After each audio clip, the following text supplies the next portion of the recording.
Alors, cette jeune femme que vous voyez sur l'image est une influenceuse. Mais la particularité de cette influenceuse, c'est qu'elle est sur OnlyFans et en plus elle fait du rap. Vous l'avez compris, c'est la plupart, je ne généralise pas, des influenceuses du moment. Elle porte des tatouages, c'est comme ça qu'elle gagne son argent, qu'elle fait sa promotion. Et elle explique comment elle s'est mariée en une année et elle a divorcé en une année. Elle explique que elle a rencontré son chéri. Il était un peu plus jeune qu'elle, mais ça a tout de suite cliqué tant et si bien qu'ils se sont mariés au bout de 3 mois. Elle explique que tout allait super bien entre eux jusqu'à qu'elle rencontre sa belle famille. Et de toute façon, les choses étaient dites, hein, la messe était vraiment dite parce que ils ne sont pas venus le jour de leur mariage. De toute façon, ça ne la dérangeait pas parce qu'elle voulait un mariage vraiment très simple, très sobre. En effet, le jour du mariage, ils ne sont pas venus et ils ont expliqué, soi-disant, qu'ils s'étaient réveillés trop tard. Donc, ils n'avaient pas pu venir au mariage. Ça ne l'a absolument pas dérangée parce que de toute façon, elle dit qu'elle n'est pas intéressée par les trucs d'Africains. C'est une Nigérienne, hein, nigérienne du Nigeria, parce que je me trompe tout le temps. Elle est de la tribu des Igbo, son chéri était d'une autre tribu, peu importe. Et elle explique que elle, en fait, elle n'a jamais été intéressée par tout ce qui est lié à la culture africaine, les grandes familles, les grands mariages, tout le truc africain. Non, c'est pas son délire. Elle est plus occidentalisée. En effet, elle fait du rap, elle est sur OnlyFans, elle est sur les réseaux sociaux. Voilà. Elle, c'est plus son truc. C'est une femme indépendante. C'est pas la femme traditionnelle classique. Voilà. Elle explique que voilà, la croyance dans la culture africaine que tu dois rester dans ton mariage quoi qu'il arrive, c'est pas son truc. En effet, même si ton homme il te bat, c'est pas son truc. Et pour cause, parce que elle a grandi dans un foyer où sa mère, ayant été mariée à l'âge de 14 ans, est restée avec son père malgré les infidélités, la violence psychologique. Bon, vous connaissez un peu parfois les familles africaines toxiques.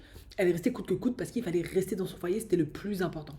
Elle ne s'inscrit pas dans cette lignée et ça explique pourquoi elle a agi en opposition à ses parents dans le choix de son mariage. Sauf que son mariage n'a pas duré à cause de la belle famille, comme je vous l'ai déjà expliqué. Elle a rencontré la belle famille et ils ne sont pas venus à son mariage. Soi-disant, ils s'étaient réveillés en retard. Parce que vous vous doutez bien que son profil avec une famille africaine traditionnelle conservateur, ça ne pouvait tout simplement pas marcher. Et c'est de là que les problèmes ont commencé. Parce que quand ils ont commencé à faire des recherches sur elle sur Internet et qu'ils ont vu qu'elle était souvent, la plupart du temps, en tenue d'Adam et Ève ou très légèrement vêtue, qu'elle faisait ses contenus et en plus qu'elle faisait du rap, donc je suppose, de ce que j'ai compris, elle était très influencée par tout ce qui est une Cardi B, Nicki Minaj. Je pense que Cardi B rappe un peu. Megan, donc les textes, ça chantait tellement pas la louange de Dieu, ça pouvait tout simplement pas coller. Et du coup, ça a commencé à être compliqué avec la belle famille, à être vraiment à bâton rompu. Maintenant, la belle-mère africaine, fidèle à elle-même, elle reste ouverte et fair-play. Elle se dit, peut-être que tu es dans le monde, c'est les démons, les esprits qui te possèdent. On va essayer d'y remédier. Il n'y a pas de souci, mon fils, il peut t'aimer, il n'y a pas de souci. Mais il y a une solution pour que ça aille bien. Et du coup, le jour où sa belle-mère l'appelle pour lui annoncer cette solution, c'est là où elle a quitté le mariage. Vous vous doutez ce qu'elle lui a dit, la belle-mère. Elle lui a dit, donne ta vie à Jesus. Elle a dit never, never, never, never, never. Et là, le mariage était gâté. Bon, elle, ce qu'elle peut un peu reprocher à son mari, c'est que, bien qu'il était un peu plus jeune, elle dit qu'il était immature. Il a pris le côté de sa famille. Du coup, elle se retrouvait d'un côté et lui et sa famille étaient de l'autre, alors qu'il savait pertinemment comment elle était.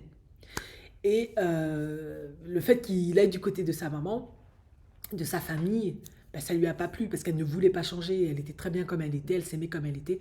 Donc le mariage s'est gâté. Bon, moi, je vais donner mon avis sur la question. Bon, c'est un peu compliqué lorsqu'on est une femme, je vais parler d'une femme africaine. Pourquoi? Parce que le monde devient de plus en plus complexe, surtout, bon je dis pas que surtout pour toutes les femmes, mais entre autres pour la femme africaine. Pourquoi? Parce que la femme africaine est influencée par diverses cultures, même quand elle est sur le continent. ou elle est influencée par une autre culture si elle a grandi hors du continent. Du coup, quand elle va chercher son partenaire, inconsciemment, elle aura le réflexe de vouloir faire des choix qu'elle connaît le mieux, qui lui sont proches, parce qu'elle a grandi dans un foyer africain, avec une culture d'origine. Et c'est là où ça va devenir compliqué. Parce qu'elle a tendance à oublier que elle a d'autres influences, d'autres cultures. Et c'est ce qui demande, et c'est là où ça demande de très bien se connaître. Et le fait de bien se connaître, ça permettra aussi de mieux connaître l'autre. Elle déjà, le fait de se marier en 3 mois, je dis pas que c'est impossible, on peut se marier en 3 mois, il n'y a pas de souci. Mais je trouve que quand on est jeune, c'est un peu risqué, surtout de nos jours, parce qu'on ne se connaît pas parfois soi-même, et parfois on ne connaît pas l'autre, l'autre ne prend pas le temps de nous connaître. Je pense que si elle avait attendu quelques mois avant d'épouser cet homme et qu'elle avait bien rencontré sa famille, elle aurait tout de suite vu que c'était des fervents chrétiens, surtout la maman. La maman, tous les dimanches, va être à l'église, tous les soirs, il faut lire la Bible. Voilà, elle chasse les démons du matin jusqu'au soir. Tout, ces démons, c'est le diable. Elle aurait vu. Et c'est là où elle aurait tout de suite compris, bon, j'aime le gars, mais ça va pas le faire. Mais c'est pas ce qui s'est passé. Au bout de 3 mois, ils étaient déjà mariés. Ok. On va dire que elle voulait son mariage de petite fille, elle a peut-être la pression sociale, je ne sais pas. Bien que elle ait choisi un mariage entre lui et juste les témoins, vraiment pas la famille classique, le mariage classique africain. Est-ce que c'est peut-être pour cacher sa famille dysfonctionnelle? Je sais pas. Parce que finalement, on ne sait pas trop comment ça s'est terminé avec son papa. Est-ce que son papa est resté dans la maison? Est-ce qu'il a eu plusieurs bureaux, plusieurs foyers? Et c'est peut-être ça qui la met mal à l'aise? Je ne sais pas. Du coup, ça déjà, le red flag, c'est les 3 mois, c'était trop rapide. Ensuite, la famille ne vient pas au mariage. C'est des choses qui arrivent. On peut se marier même quand on n'est pas soutenu par la belle famille. Voilà, ça ne veut pas dire que ça ne veut pas marcher. Il y a des couples qui sont restés jusqu'à la fin de leur vie, même quand les deux familles étaient contre. C'est comme ça. Sauf qu'elle est, de ce que j'ai compris, en Afrique, en tout cas de ce que j'ai compris, hein. Et là, c'est compliqué parce que les mariages en Afrique, c'est souvent le mariage avant tout de deux familles. Et elle respecte aucun code, aucune case. Elle se la joue vraiment à l'occidental en étant sur le continent africain. Ça va être très très compliqué. Parce que même si son chéri l'aime comme elle est, il va avoir la pression de sa famille et de l'environnement. Et comme lui, visiblement, il ne vient pas d'une famille, en tout cas dysfonctionnelle, la maman semble avoir une place de choix. Ça va être très compliqué de la mettre de côté pour vivre vos petits amours-là. En tout cas, en Afrique, moi, j'ai jamais vu ça. Franchement, j'ai jamais vu ça. Donc, personnellement, en fait, elle s'est un peu plantée sur le choix de son mari, quoi. Elle a accepté ce mariage et cette relation parce que lui était d'accord pour se mettre avec elle, bien qu'il savait qu'elle était sur OnlyFans, etc., etc. Sauf que elle ne s'est pas demandé si elle, ça lui convenait un homme qui était quand même ancré d'une certaine manière dans la culture africaine et dans sa famille. Elle ne s'est pas posé cette question.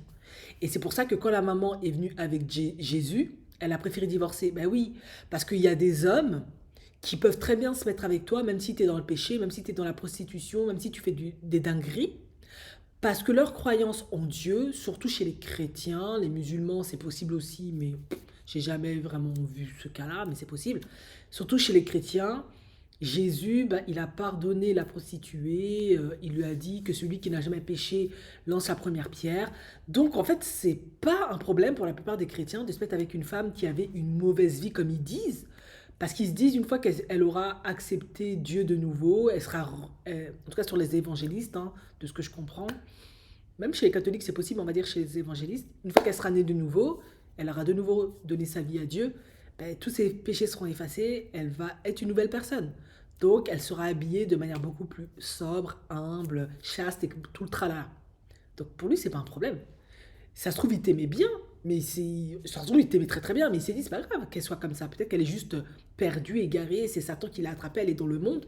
Une fois que je l'aurai épousée, ma mère va la prêcher comme elles savent si bien le faire les mamans africaines, et elle va donner sa vie à Jésus, et on pourra vivre notre amour, notre mariage dans la paix du Seigneur. C'est ce que lui, à mon avis, il a dû se dire, au même titre que sa mère, parce qu'il avait été éduqué dans une culture, une croyance chrétienne. C'est pour ça qu'il s'est passé ce qui s'est passé. Franchement, il n'y a rien pour moi de surprenant, de nouveau, de désobligeant en Afrique, dans une culture africaine. On sait que c'est souvent comme ça la dynamique. Les Africains sont plutôt conservateurs, ils sont très peu libéraux. Sauf quand il s'agit de l'argent, là, il n'y a pas de souci. On peut aller vendre du piment, on peut faire tout un tas de trucs. Mais quand il s'agit de la famille, ils sont plutôt conservateurs. Vous avez compris, économiquement, on peut faire n'importe quoi pour avoir de l'argent. Mais sur le plan familial, ils sont très conservateurs. Et ça, on le sait. Et c'est pour ça que les femmes africaines, elles ont un double défi. Parce que tu dois vraiment investiguer à fond l'homme africain noir qui est face à toi. Vraiment, est-ce qu'il est réellement libéral à tout point de vue, un peu comme en Occident, où un homme occidental peut parfaitement se mettre avec une femme comme elle, hein, OnlyFans, etc., l'épouser, lui faire des gamins, ça ne le dérange pas, il ne va pas lui demander d'arrêter, ils vont vivre de cet argent, comme on peut le voir avec plein de gens de la télé-réalité, etc. Ou il est libéral économiquement, mais au sein de sa famille, il veut une femme totalement traditionnelle, un peu comme Jay-Z et Beyoncé, c'est vraiment le premier exemple qui me saute à l'esprit. En effet, elle, économiquement, dans son art, là où elle génère beaucoup de cash, elle est extrêmement libérale, elle est toujours à Walpé, toute nue, pour, voilà, elle gagne son argent lors de ses concerts, les pochettes de ses albums, on voit tout son corps, c'est quelque chose, au même titre qu'une Ciara, mais quand on regarde leur famille, c'est extrêmement traditionnel. Papa, maman, les enfants, ils font tout ce qu'il faut d'une famille traditionnelle. Ils élèvent vraiment les enfants dans les écoles privées à cheval sur tout un tas de comportements, de principes, au point où parfois ça peut créer une dissonance cognitive. Parce que tu te dis, mais toi, t'es toujours toute nue, Beyoncé, Ciara. Mais quand on voit vos familles, tip top, quoi. Les enfants sont super bien éduqués, il n'y a pas un truc de travers. Ben voilà, ça aussi c'est possible. Et je pense que les femmes africaines, les femmes noires, et d'ailleurs toutes les femmes à la base maintenant, parce que le monde devient de plus en plus complexe, devraient vraiment analyser à fond ce point-là. Où c'est un homme comme lui qui est réellement traditionnel. Sauf que comme c'est un chrétien pratiquant, il va pas te juger, il va pas te rejeter. Tu donnes juste ta vie à Jésus et après, on repart. Et moi, comment dirais-je, je suis pas trop là avec ça. C'est leur croyance, il n'y a pas de souci. Ils ont cette compassion-là, cette empathie-là. C'est ok. Et je pense que on devrait plus être un petit peu plus comme ça. Voilà, t'as fait tes dingueries, c'est la vie. Euh, on connaît pas ton histoire, c'était peut-être compliqué, mais dès l'instant où je t'épouse et je t'aime, j'aimerais que tu sois un peu plus traditionnel, etc. Il n'y a aucun problème avec ça en fait. T'acceptes ou t'acceptes pas. Elle, en l'occurrence, elle a renoncé à ça, ça ne l'intéressait pas parce qu'elle aime sa vie comme elle est. Ça va aussi très très bien, il n'y a pas de souci. Sauf que maintenant, elle doit vraiment comprendre que en Afrique, c'est conservateur et trouver un homme qui va accepter ça, il faudra vraiment le chercher avec une lampe, quoi. Moi, j'ai pas encore vu. Souvent, c'est économiquement libéral et pour la famille, le mariage, c'est traditionnel, c'est conservateur. En Occident, oui, elle peut trouver. Maintenant, peut-être qu'elle devrait. Je dis pas qu'elle peut pas trouver. Elle peut trouver peut-être chez les Américains ou chez des Africains américains, c'est possible. Mais ça demande aussi de voir comment ils ont grandi. Est-ce qu'ils sont proches de leur famille? Est-ce que leurs familles sont encore dans la culture africaine? C'est tout ça qu'il faut tenir compte. Ou alors, elle ouvre ses options, elle se met avec un whitey qui n'aura pas de problème à ce qu'elle soit rappeuse, OnlyFans, à la Cardi B, etc. Machin, machin. Voilà, vous voyez. Et je pense que maintenant, pour éviter ce genre de mariage rapide et clair et de divorce éclair, il faut vraiment rentrer dans la finesse et dans les détails. Parce que le monde a changé. On est influencé par tellement, tellement de choses, par tellement de cultures, que la femme moderne est à cheval entre la tradition et la modernité, tout simplement.